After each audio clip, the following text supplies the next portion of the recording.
A row of crystal chandeliers bathed the ballroom in warm amber light. A towering three-tier cake stood at the center of the room, untouched. Every seat had been arranged with care. Every glass gleamed. Every invitation had come back with a yes. But when the clock turned 7, the room remained silent. Not a single guest walked through those doors. The woman in the wheelchair sat very still, watching the empty chairs, holding herself together by a thread. She wasn't just one of the most powerful executives in the country. She was a woman whose entire world had been split into two halves, the life before the accident and everything that came after. On the one night, she had allowed herself to hope for something simple, to feel seen, not pitied. Every person she had ever known stayed home. Then the ballroom doors swung open. A man stepped in, carrying a worn backpack, holding the hand of a little girl beside him. What followed that moment would leave a mark on every person in that room for the rest of their lives. Before we go further, if you believe kindness will always outlast wealth, status, and fame, please take a second to like this video, drop a comment, share it with someone who still believes in the goodness of people, and subscribe to Beyond Kindness. Every bit of support helps us keep these stories alive. Jenna Crane had built one of the most respected technology companies in the nation before her 40th birthday. Business papers called her relentless. Investors called her brilliant. Her employees called her fair. She earned every word. Then one wet Tuesday evening, a delivery truck skidded off a rain-soaked highway and plowed directly into her car. She lived, but the damage to her spine meant she would never walk again. One night changed everything. The fearless executive who had walked into boardrooms without flinching was now dependent on a wheelchair. The physical wounds healed in time, but what replaced them was something harder to treat. An expanding, quiet loneliness. Colleagues grew stiff and formal. Old friends slowly disappeared. Certain people could no longer see past the chair to the sharp, determined woman still sitting in it. Jenna didn't fold. She came back to work. She ran meetings, made hard calls, and continued steering her company with the same precision she always had. She became a quiet example to thousands, proof that leadership lived in the mind and the character, not in whether you could stand at a podium. But birthdays had always been different for her. They surfaced things she usually kept buried. Family she had lost, friendships that had dissolved, the easy lightness of a life she could barely remember anymore.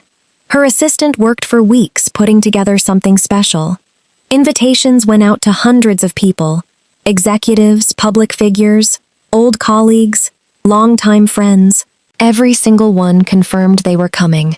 Jenna let herself believe, just a little, that this year might feel different.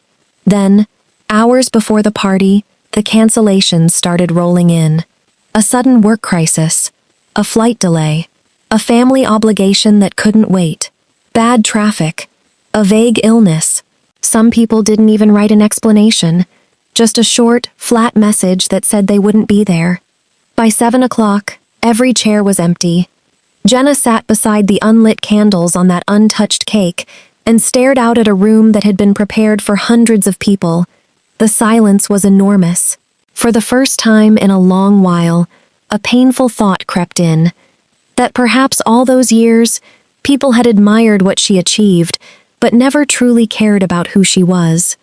Across the city, John Lane was finishing the last stretch of a 12-hour delivery shift. 4 years earlier, he had lost his wife to cancer. Since then, he had raised his daughter Wendy, 12 years old, sharp-eyed, and full of quiet strength, entirely on his own. Every day was a careful negotiation between the hours he had to work and the hours his daughter needed him. It was hard. Most days it was very hard, but John had made a decision early on that no amount of hardship was going to take his warmth from him. His final delivery of the evening brought him to the hotel where Jenna's party was supposed to have taken place. He noticed staff moving quietly through the ballroom, carrying full plates back to the kitchen, food that had never been touched. He asked one of the workers what had happened. "Nobody came," the worker said simply. John looked across the room. At the far end, a woman sat alone beside an enormous birthday cake, her hands folded in her lap, her eyes somewhere distant. Something in her expression stopped him cold. It was the same look Wendy used to have in the months after her mother passed, the look of someone sitting inside a grief too big to speak out loud. John didn't stop to think it through. He went back to the car park, got Wendy out of the delivery van, took her hand, and walked them both back through those ballroom doors. Jenna looked up as they approached. They weren't wearing expensive clothes. John still had on his work uniform. Wendy was carrying a small gift, a folded piece of paper she had decorated herself with markers at lunch, tied with a bit of ribbon she had found at home. John explained, plainly and without apology, that nobody should have to sit through their birthday alone. He told her they hadn't been invited. He said it didn't matter. Wendy stepped forward, just slightly ahead of her father, and placed the handmade card in Jenna's hands.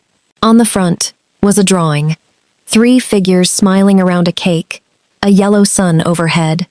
Inside, written slowly and carefully in a child's handwriting, were 8 words. Nobody deserves to feel forgotten. Jenna read it once, then again. Her eyes filled before she could stop them. It was the first time all evening she had smiled.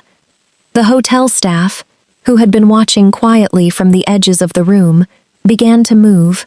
A chef appeared with a fresh pot of coffee. Another worker walked back to the cake and relit the candles. The pianist, who had already packed up his sheet music and was heading home, unpacked everything and sat back down at the keys.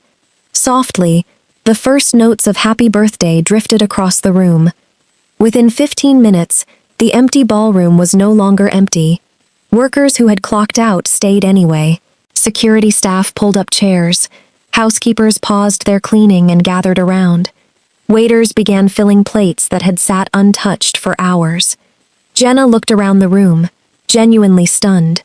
The people she had carefully selected, the crowd she had hoped to impress, none of them had come. But the people she had never thought to invite had turned the evening into something she would never forget. Over dinner, John talked honestly. He spoke about raising Wendy alone, about grief, about how showing up for someone, physically, simply being there, often said more than any carefully chosen words could. Jenna listened closely. She had spent years in rooms full of polished speakers, and she couldn't remember the last time she had heard something that landed this true. The following Monday, Jenna stood in front of her company and made an announcement that surprised everyone who knew her. She wasn't unveiling a new product. She wasn't announcing a merger. She was launching a foundation, one built specifically to support single parents, caregivers, and people rebuilding their lives after serious injury or loss. She called it the Empty Chair Initiative. The name was deliberate. No one, she said, should have to face the hardest moments of life without someone beside them. She offered John a position leading the foundation's community outreach work. He hesitated. He told her there were surely more qualified people for a job like that. Jenna shook her head. She had spent decades in rooms full of qualified people. What she had seen far less of was the quality John had shown on the night he walked through a door everyone else had already walked away from. Character like that wasn't something you could train into someone. It either lived in them or it didn't. In the months that followed, thousands of struggling families received support they hadn't known where to find. Resources reached people who had stopped expecting help. And on her desk, in a small frame she had made for it herself, sat Wendy's handmade birthday card. On the days when the decisions were heavy and the pressure was loud, Jenna would read those 8 words again. Nobody deserves to feel forgotten.